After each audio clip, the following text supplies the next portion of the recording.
अस्सलाम वालेकुम स्टूडेंट। हम कर रहे थे एक्सरसाइज नंबर 9.2 क्वेश्चन नंबर 3 तक कंप्लीट किया। अब हम करने जा रहे हैं क्वेश्चन नंबर 4। ये पिछले वीडियो लेक्चर का लिंक आपको डिस्क्रिप्शन बॉक्स में मिल जाएगा। जो नेक्स्ट वीडियो लेक्चर बनाऊंगा उसका भी लिंक आपको डिस्क्रिप्शन बॉक्स में मिल जाएगा, ताकि आपको नेक्स्ट और प्रीवियस वीडियो लेक्चर को ढूंढने में परेशानी ना हो।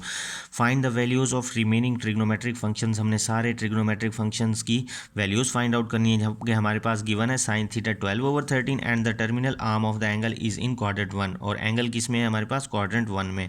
तो ये मैं आपको बाद में बताऊंगा, पहले इसका मैं आपको सॉल्यूशन करवा देता हूँ।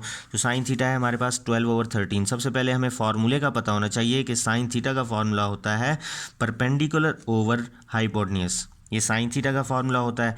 अब कॉस थीटा का फार्मूला होता है बेस ओवर हाइपोटेन्यूज। इसी तरह से टेन थीटा का फार्मूला होता है परपेंडिकुलर ओवर बेस।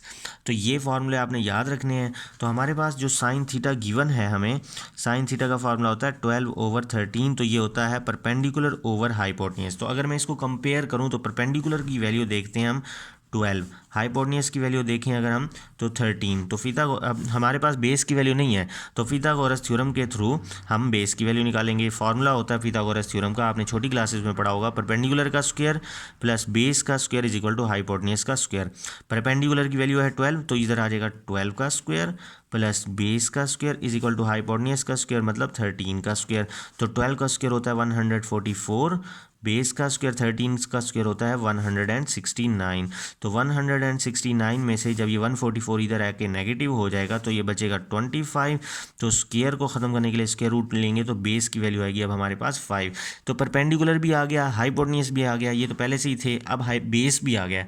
अब हम वैल्यूज़ फाइंड करते हैं ट्रिग्नोमेट्रिक फंक्शंस की। सिर्फ साइन गिवन है, बाकी ट्रिग्नोमेट्रिक फंक्शंस की वैल्यू फाइंड आउट करते हैं। साइन का इन्वर्स होता है कॉसिकेंट, इसकी वैल्यू हमने निकालनी है। फिर उसके बाद टेन, इसकी वैल्यू हमने निकालनी है। फिर है कॉट, इसकी वैल्यू निकालनी है। कॉस थीटा की भी निकालनी है हमने, सीकेंड थीटा की वैल्यू भी हमने निकालनी है। तो कॉसिकेंड इसका इन्वर्स होता है, तो इसकी वैल्यू रेसिप्रोकल लेंगे तो 13/12 हो जाएगा। टेन थीटा होता है परपेंडिकुलर ओवर बेस के इक्वल, ये लिखा भी हुआ है यहाँ पर। तो परपेंडिकुलर की वैल्यू हमारे पास है 12 और बेस की वैल्यू है 5। तो परपेंडिकुलर की जगह आ जाएगा 12 और बेस की जगह क्या आ जाएगा 5। कॉट जो कि है 10 का इन्वर्स होता है, तो इसकी वैल्यू का रेसिप्रोकल ले लेंगे। इसी तरह से कॉस थीटा का फार्मूला होता है बेस ओवर हाइपोटेन्यूज, ये ऊपर लिखा भी हुआ है। तो बेस की वैल्यू आई है हमारे पास 5 और हाइपोटेन्यूज की जो वैल्यू है वो वैल्यू है 13। तो यहाँ पे 13 पुट कर दूंगा। अब जो कि सीकेंड थीटा, इसका इन्वर्स होता है कॉस का, तो इसकी वैल्यू का रेसिप्रोकल ले लेंगे, तो हमारे पास सीकेंड थीटा की वैल्यू आ जाएगी। तो ये सारी वैल्यूज़ होंगी पॉजिटिव। क्यों? क्योंकि उसने कहा है क्वाड्रेंट 1 में है, तो क्वाड्रेंट 1 में एंगल है, तो हमें पता है क्वाड्रेंट 1 में सारे पॉजिटिव होते हैं, तो ये सारी वैल्यूज़ क्या हो जाएंगी पॉजिटिव। तो हमारे इसका पार्ट नंबर 1 कंप्लीट हुआ। अब हम करेंगे पार्ट नंबर 2। अब पार्ट नंबर 2 करने लगे हैं, जिसमें कॉस थीटा गिवन है और एंगल किसमें है? फोर्थ क्वाड्रेंट में। तो कॉस थीटा हमें पता है बेस ओवर हाइपोटेन्यूज है, तो कंपेयर करें तो बेस की वैल्यू है 9, हाइपोटेन्यूज की वैल्यू है 41। फिथागोरस थ्योरम का वैल्यू का फार्मूला लगाएंगे, इसमें वैल्यूज़ को पुट करेंगे। जब हम वैल्यूज़ को पुट करेंगे और सिंपली सॉल्व करेंगे तो हमारे पास परपेंडिकुलर की वैल्यू आएगी 40। तो हमने जो बाकी ट्रिग्नोमेट्रिक फंक्शंस हैं उनकी वैल्यूज़ निकालनी है। तो कॉस का इन्वर्स होता है सीकेंड, तो सीकेंड वैल्यू कैसे निकलेगी? कॉस की वैल्यू को इन्वर्स ले लेंगे, मतलब कि रेसिप्रोकल ले लेंगे। अब है साइन, साइन का फार्मूला होता है परपेंडिकुलर और हाइपोटेन्यूज। परपेंडिकुलर की वैल्यू है हमारे पास 40 और हाइपोटेन्यूज की जो वैल्यू है वो है 41। तो यही वैल्यू अगर मैं उल्टा दूं, मतलब रेसिप्रोकल ले लूँ, तो ये 41/40 हो जाएगी, जो साइन का रेसिप्रोकल है। टेन की वैल्यू होती है परपेंडिकुलर, परपेंडिकुलर हमारे पास जो कि आया है 40 के इक्वल, ओवर बेस जो कि हमारे पास 9 है, तो इसी की वैल्यू को हम रेसिप्रोकल ले लेंगे इस वैल्यू को, तो कॉट की वैल्यू आ जाएगी। अब हमारे पास था फोर्थ क्वाड्रेंट। फोर्थ क्वाड्रेंट में हमें पता होना चाहिए यहाँ पे सिर्फ कॉस और सीकेंड पॉजिटिव होता है, तो कॉस की वैल्यू पॉजिटिव होगी, सीकेंड की वैल्यू पॉजिटिव होगी, बाकी सारी वैल्यू के साथ हम जो कि नेगेटिव साइन लगा देंगे, तो हमारा हो जाएगा पार्ट नंबर 2 कंप्लीट। अब हम करने जा रहे हैं पार्ट नंबर 3 में। कॉस थीटा गिवन है हमारे पास और एंगल किसमें? थर्ड क्वाड्रेंट में। कॉस थीटा गिवन है, कॉस होता है बेस ओवर हाइपोटेन्यूज। कंपेयर करेंगे, बेस की ये वैल्यू आएगी और हाइपोटेन्यूज की ये वैल्यू आएगी। जब हम फार्मूला लगाएंगे हमारे पास ये इससे कैंसिल हो जाएगा और सॉल्व करेंगे, परपेंडिकुलर की वैल्यू 1 आएगी, ठीक है। तो अब सीकेंड थीटा निकालना है, इस वैल्यू का इन्वर्स ले लेंगे, ये बन जाएगा 2/√3। टेन थीटा होता है परपेंडिकुलर ओवर बेस, तो परपेंडिकुलर की वैल्यू 1 है, बेस की वैल्यू है हमारे पास √3, यहाँ से हम देख भी सकते हैं।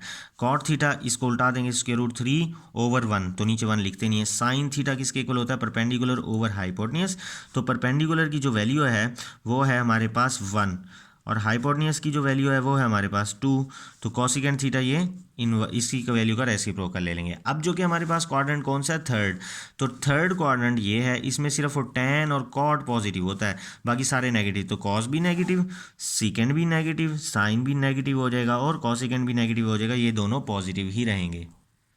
अब हम कर रहे हैं फोर्थ पार्ट, इसमें tan थीटा गिवन है और एंगल किसमें, सेकंड क्वाड्रेंट में, ठीक है। तो tan नेगेटिव है, तो अब जब मैं इसको देखूँ, अभी ज़रा ना माइनस को इग्नोर कर देना, जब आंसर लिखेंगे फिर हम इसको माइनस लिखेंगे।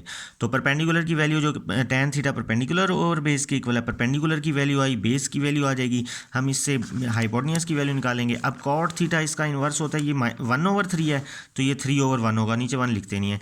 साइन थीटा होता है परपेंडिकुलर ओवर हाइपोटेन्यूज, परपेंडिकुलर 1 है, हाइपोटेन्यूज है √10, इसी ये साइन का इन्वर्स है तो इस वैल्यू का रेसिप्रोकल ले लेंगे, 10/1 √।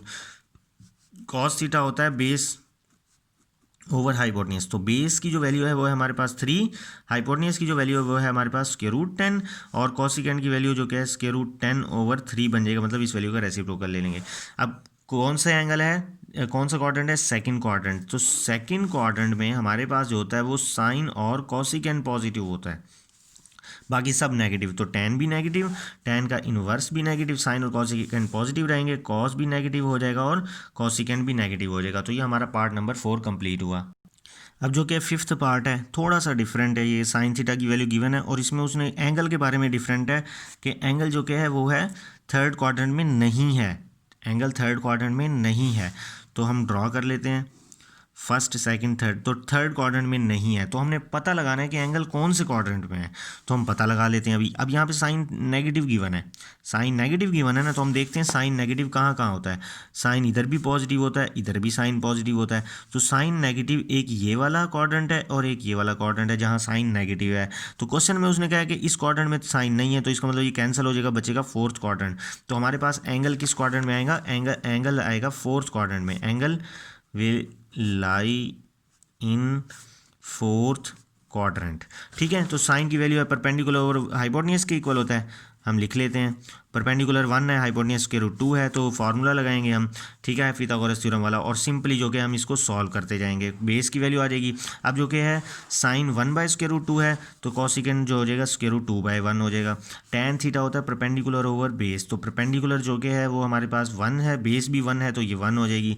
कॉट थीटा इसका इन्वर्स भी जो कि है 1/1 नहीं होगा, कॉट थीटा में कॉस थीटा है हमारे पास बेस ओवर हाइपोटेन्यूज, तो बेस की वैल्यू 1 है, हाइपोटेन्यूज की वैल्यू √2 हो जाएगी, तो सीकेंड थीटा इसको उल्टा देंगे √2/1, ठीक है। अब जो कि क्वाड्रेंट कौन सा है, फोर्थ, तो फोर्थ क्वाड्रेंट में सिर्फ और सिर्फ कॉस और इसका इन्वर्स पॉजिटिव होते हैं, तो मतलब कॉस और सीकेंड पॉजिटिव रहेंगे, ये भी नेगेटिव हो जाएगा, ये भी नेगेटिव हो जाएगा, ये भी नेगेटिव हो जाएगा और साइन थीटा भी हमारे पास नेगेटिव है। तो हमारे पास जो कि है क्वेश्चन नंबर 4 कंप्लीट हुआ। अब हम करने जा रहे हैं क्वेश्चन नंबर 5। अब है हमारे पास question number 5, cot theta given है, बिल्कुल उसी तरह से करेंगे जिस तरह से ये क्वेश्चन किए, कुछ भी चेंजिंग नहीं है। कॉट थीटा, tan का इन्वर्स होता है, tan होता है परपेंडिकुलर ओवर बेस, तो कॉट इसका इन्वर्स होता है, तो इसके फॉर्मूले का इन्वर्स ले लेंगे, तो ये बन जाएगा बेस ओवर परपेंडिकुलर, बेस की वैल्यू 15 है, तो परपेंडिकुलर की वैल्यू 8 आएगी, इसको जब हम सॉल्व करेंगे तो हाइपोटेन्यूज की वैल्यू क्या आ जाएगी, 17।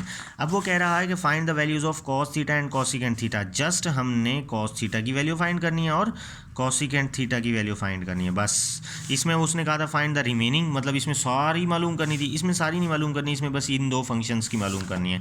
कॉस थीटा होता है बेस ओवर हाइपोटेन्यूज, तो बेस हमारे पास है 15, तो 15 ओवर हाइपोटेन्यूज क्या है हमारे पास 17, यह हाइपोटेन्यूज क्या आ गई 17। कॉसिकेंट थीटा होता है साइन का इन्वर्स, साइन का फार्मूला होता है परपेंडिकुलर ओवर हाइपोटेन्यूज, तो इसके फॉर्मूले को ले लेते हैं रेसिप्रोकल, तो ये हाइपोटेन्यूज ओवर परपेंडिकुलर हो जाएगा कॉसिकेंट के। अब हाइपोटेन्यूज किसके इक्वल है 17 और परपेंडिकुलर किसके इक्वल है 8, तो अब हम क्वाड्रेंट देखते हैं, उसने कहा है is not in first quadrant, तो फर्स्ट क्वाड्रेंट में नहीं है, तो हम पता लगाते हैं कि कहाँ है, ठीक है। तो यहाँ पे हमारे पास कॉट गिवन है और कॉट पॉजिटिव है, तो हम देखते हैं कॉट पॉजिटिव कहाँ कहाँ होता है, तो कॉट पॉजिटिव जो कि है वो यहाँ पे होता है और फर्स्ट क्वाड्रेंट में कॉट पॉजिटिव होता है, लेकिन फर्स्ट क्वाड्रेंट में उसने हमें मना कर दिया है, फर्स्ट क्वाड्रेंट में मना कर दिया, इसका मतलब थर्ड क्वाड्रेंट में है, तो हमने लिखना है angle is in third quadrant, तो थर्ड क्वाड्रेंट में कॉस भी नेगेटिव हो जाएगा और कॉसिकेंट भी नेगेटिव हो जाएगा। तो ये हमारा क्वेश्चन नंबर 5 भी कंप्लीट हुआ। अब हम करने जा रहे हैं क्वेश्चन नंबर 6। कोसिकेंट थीटा की वैल्यू गिवन है और ये गिवन है, तो इसका मतलब मैं आपको समझा देता हूँ। मैंने आपको क्वाड्रेंट में समझाया था कि यहाँ से लेकर यहाँ तक होता है 90, फिर 180, ये तो लिखते हैं हम डिग्री में। जब हम इसको लिखते हैं ना रेडियन में, तो 90 होता है π/2 के इक्वल। तो 90 की जगह आ जाएगा π/2। अगर मैं इसको रेडियन में लिखना चाहूँ तो ये हो जाएगा 2π, ये हो जाएगा पाई, ये हो जाएगा 3π/2 होता है ये, और ये जब घूम ये होता है 2π के इक्वल। तो ये हमने रेडियन में इसकी मेजरमेंट लिख ली। अब वो कह रहा है 0 से लेकर π/2, तो 0 से लेकर π/2 के दरमियान में है थीटा, मतलब इधर यहाँ कहीं पे है थीटा। तो ये कौन सा क्वाड्रेंट है? First quadrant. तो इसके कहने का मतलब है एंगल कौन से क्वाड्रेंट में है? फर्स्ट क्वाड्रेंट में है, बस हमें ये पता है। अब यहाँ पे हमारे पास कोसिकेंट थीटा की वैल्यू गिवन है, ठीक है। हमें पता होना चाहिए कोसिकेंट थीटा किसके इक्वल होता है। तो ये कोसिकेंट थीटा जो कि है हमारे पास m² + 1 / 2m है। तो ये hypotenuse over perpendicular, cosecant theta होता है हाइपोटेन्यूस ओवर परपेंडिकुलर के इक्वल। तो हाइपोटेन्यूस की वैल्यू है m² + 1, परपेंडिकुलर की वैल्यू है हमारे पास 2m। तो अगर मैं यहाँ पे वही उसी तरह से करना है, परपेंडिकुलर का स्क्वायर प्लस बेस का square is equal to hypotenuse का स्क्वायर। तो परपेंडिकुलर क्या है? 2m, बेस का square as it is, hypotenuse क्या है हमारे पास? m² + 1 इसका होल स्क्वायर। तो 2 का स्क्वायर क्या हो जाएगा? 4। इसका पहले मैं फॉर्मूला खोल देता हूँ, a का स्क्वायर प्लस b का स्क्वायर प्लस 2ab, ये 2m का स्क्वायर 4 हो जाएगा। तो 4 इधर आके माइनस हो जाएगा, 4m²। तो जब मैं इसको सॉल्व करता हूँ, m⁴ + 1 + 2 - 4 - 2m² हो जाएगा। तो ये बेस के स्क्वायर के इक्वल आ जाएगा। तो अब ये अगर मैं देखूँ तो ये क्लोज होता है m² - 1 का फार्मूला होल स्क्वायर में। ये देखें, a का स्क्वायर प्लस b का स्क्वायर माइनस 2ab, तो ये क्लोज हुआ। स्क्वायर रूट लूँगा तो बेस किसके इक्वल आ जाएगा? m² - 1, क्योंकि स्क्वायर रूट से क्या हो जाएगा? कैंसिल। अब हमारे पास बेस की वैल्यू आ गई।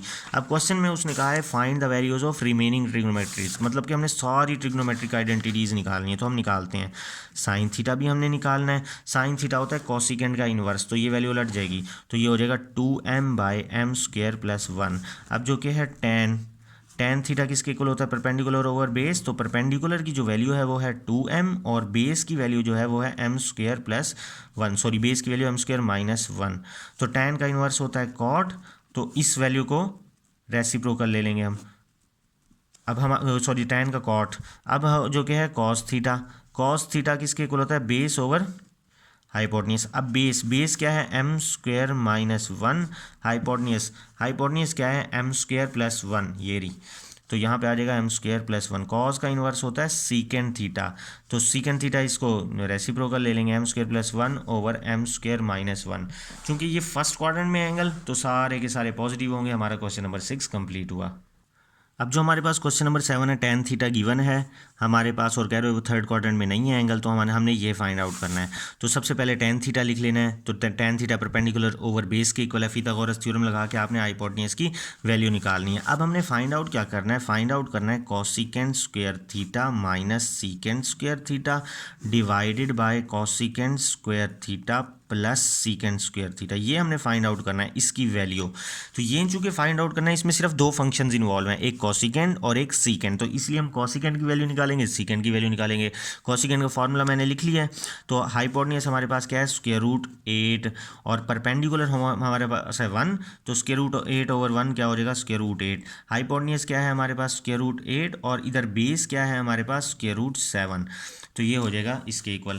तो अब जो कि हमने क्या देखना है, इसका देखना है हमने एंगल। उसने कहा है कि एंगल जो कि है वो is not in the third quadrant में नहीं है। अब हमने पता लगाना एंगल किस में है। तो हमें पता है कि टेन यहाँ पे है पॉजिटिव, तो टेन पॉजिटिव होता है थर्ड क्वाड्रेंट में और फर्स्ट क्वाड्रेंट में। तो इसका मतलब थर्ड में नहीं है तो फर्स्ट में है, तो फर्स्ट क्वाड्रेंट में है, तो ये दोनों पॉजिटिव ही रहेंगे। अब वैल्यूज़ को हम इसमें पुट करते हैं। कोसिकेंट की जगह आ जाएगा √8 माइनस सीकेंट की जगह आ जाएगा √8 डिवाइडेड बाय 7। इसको मैं सेम स्क्वायर रूट के नीचे लिख लूँगा। इसी तरह यहाँ पे भी √8 आ जाएगा का स्क्वायर आ जाएगा, प्लस इधर भी जो क्या है √8/7 का स्क्वायर हो जाएगा। तो ये कैंसिल हो जाएगा हमारे पास, ये भी कैंसिल हो जाएगा, 8 डिवाइडेड बाय 7 ओवर ये भी कैंसिल हो जाएगा, 8 + 8 डिवाइडेड बाय 7। अब जो क्या मैं क्या करूँगा, यहाँ पर इधर लूँगा LCM, ठीक है। तो यहाँ पे आएगा 7 तो 7 8 जा 56 माइनस 8। इसी तरह नीचे भी एलसीएम लूँगा तो 7 आएगा, 7 8 जा 56 प्लस 8, तो ये 7 जो कि 7 से कैंसिल होगा, 56 माइनस 8 हमें पता है 48 के इक्वल होगा, और 56 को जब मैं 8 में प्लस करूँगा तो 64 होगा, तो ये 8 के टेबल पे जाता है। 8 6 जा 48, 8 8 जा 64, 2 3 जा 6, 2 4 जा 8, तो ये हमारे पास इस क्वेश्चन का आंसर आया। अब हम करने part number 8। Cot theta given है, एंगल जो कि फर्स्ट क्वाड्रेंट में है, फर्स्ट क्वाड्रेंट का मतलब सब पॉजिटिव होंगे।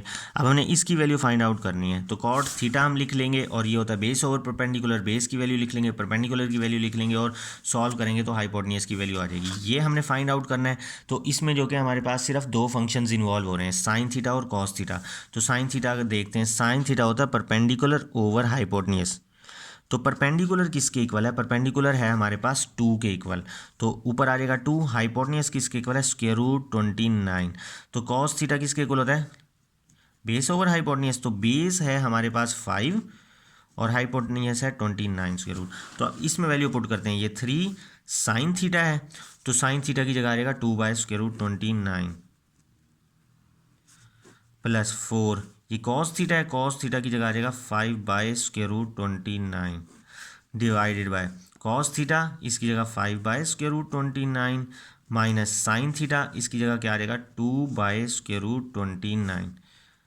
तो जो क्या है ऊपर हमारे पास क्या आ जाएगा, 2 3 जा 6 बाय स्क्वायर रूट 29 प्लस 4 5 जा 20 by square root 29 divided by, नीचे मैं स्क्वायर रूट 29 ले लूँगा एलसीएम, तो ये हो जाएगा 5 माइनस 2, क्योंकि जब एलसीएम में सेम वैल्यूज़ होती हैं ऊपर वाली भी सेम आ जाएंगी। इधर भी मैं लूँगा एलसीएम, तो जब मैं इधर एलसीएम लूँगा तो स्क्वायर रूट 29 एलसीएम आ जाएगा, तो ये वाली ऊपर वाली वैल्यू एज इट इज़ आ जाएगी हमारे पास।